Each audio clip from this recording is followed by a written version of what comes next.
minta penjabat Gubernur DKI yang sekarang, Heru Budi, untuk bertanggung jawab.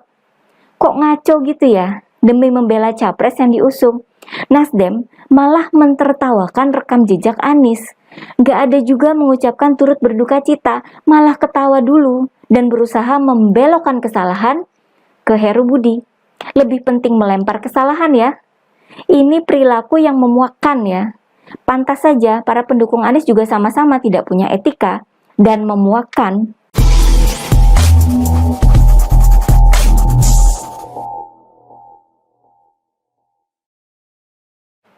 Halo guys, kembali bersama saya Nina Nur. Kita akan mengulik dunia politik dengan awas, waras, dan cerdas. Mengawali video ini dari lubuk hati yang terdalam, saya mengucapkan turut berduka cita atas peristiwa kebakaran di Pelumpang yang menelan banyak korban jiwa maupun korban luka. Semoga para keluarga yang ditinggalkan maupun anggota keluarganya masih dalam perawatan medis diberikan kekuatan dan keikhlasan dalam menjalani cobaan ini. Semoga para warga beserta keluarga yang terdampak, yang harus mengungsi, yang kehilangan banyak materi, itu diberikan kemudahan dan segera mendapatkan solusi yang terbaik untuk kehidupannya di masa mendatang. Amin, ya Rabbal Alamin. Presiden Jokowi hari Minggu tanggal 5 Maret pagi sudah meninjau lokasi kebakaran dan lokasi pengungsian di Pelumpang. Bersama dengan Menteri BUMN, Erick Thohir, Menko Bidang Pembangunan Manusia dan Kebudayaan atau PMK, Muhadjir Effendi, dan penjabat Gubernur DKI Jakarta Heru Budi Hartono. Instruksi Presiden Jokowi kepada Menteri Erick Thohir dan Gubernur Heru Budi sangat jelas ya, yakni segera mencari solusi. Paling tidak ada dua pilihan ya. Pertama, penduduk yang direlokasi atau depo Pertamina yang dipindahkan.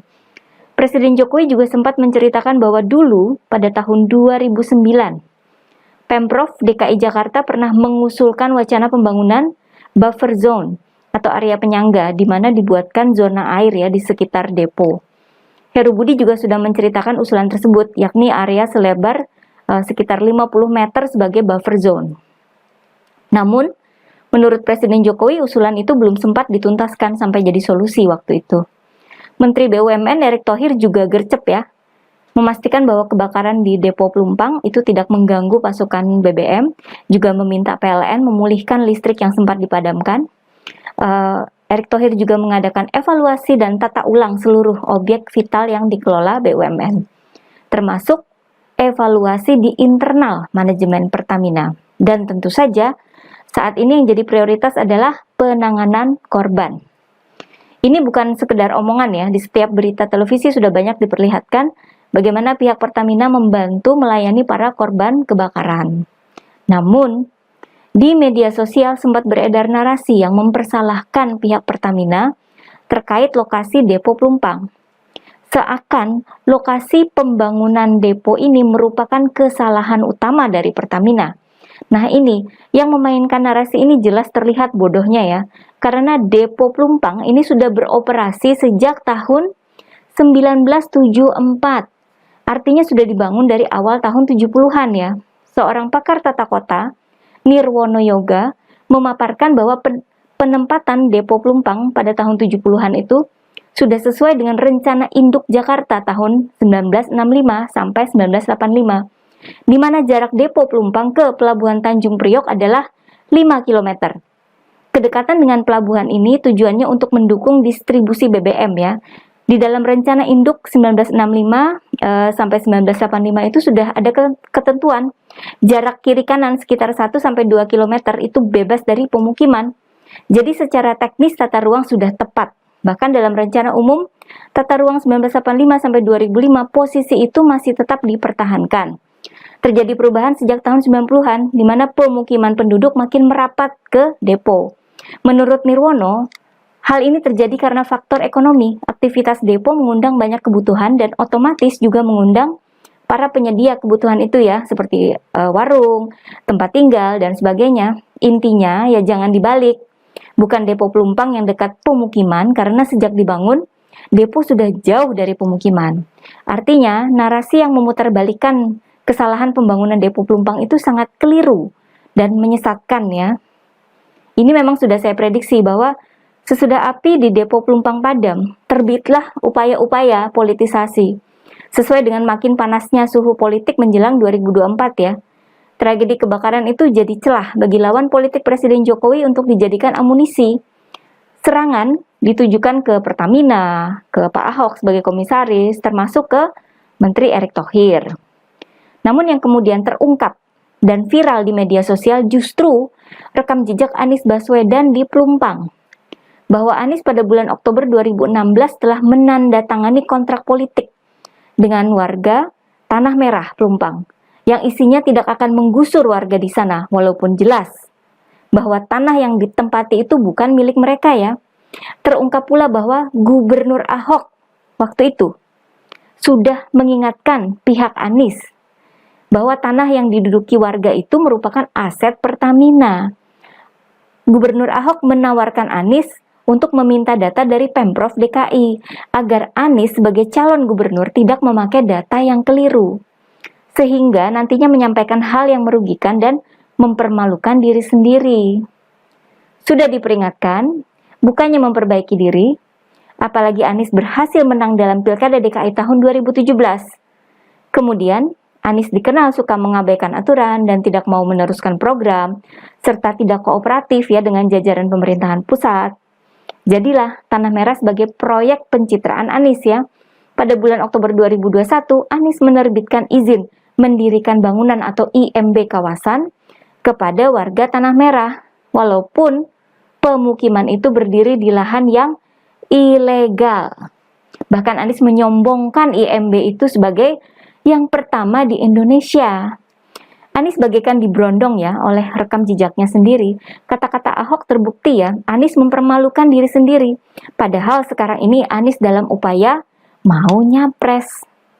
Kebakaran di Pelumpang jadi blunder besar begitu dikaitkan dengan rekam jejak Anies.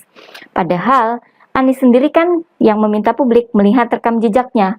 Kalau rekam jejaknya seperti ini, ya sama dengan bunuh diri politik. Saking takutnya Anies terhadap imbas buruk rekam jejaknya di Pelumpang ini, Anies seakan ngumpet dari media. Tidak ada pernyataan duka cita terhadap para korban kebakaran di Pelumpang. Biasanya Anies kan rajin ya di media sosial. Hingga video ini dibuat ya, pada tanggal 6 Maret ya.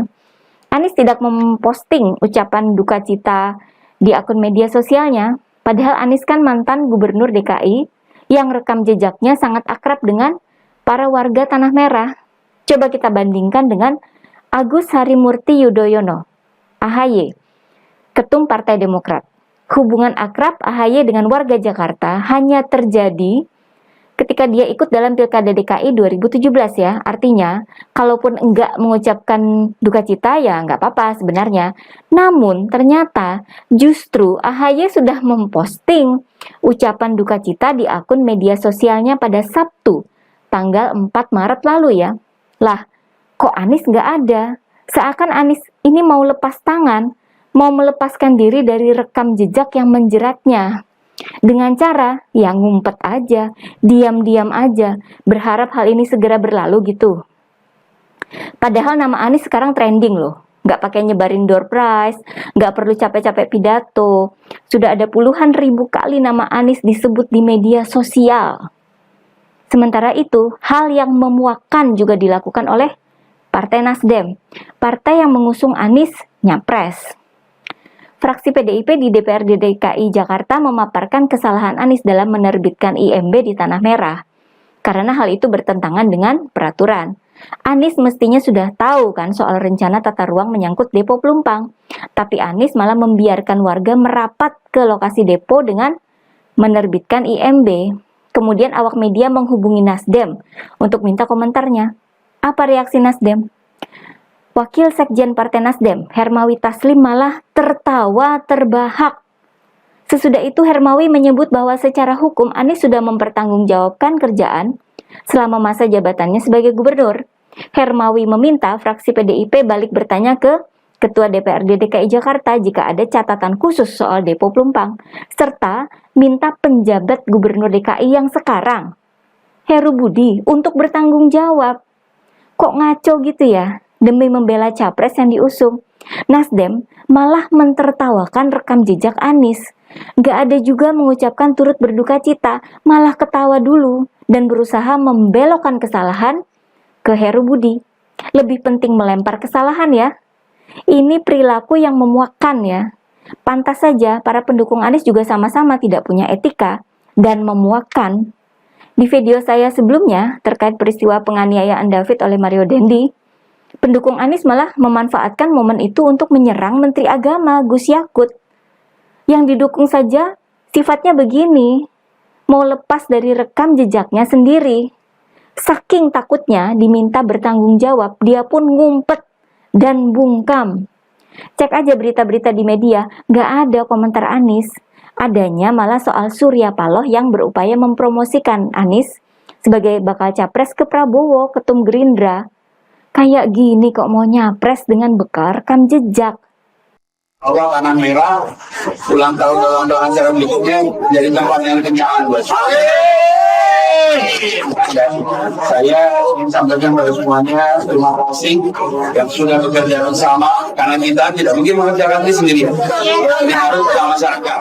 Dan saya selalu sampaikan bahwa pemerintah jangan sok tahu, seakan-akan sok tahu semua masalah, tahu semua solusi. Harus lebih banyak mendengar dari masyarakat. Oke guys, jangan lupa like dan subscribe channel Siwur TV ya. Kura-kura memang juara.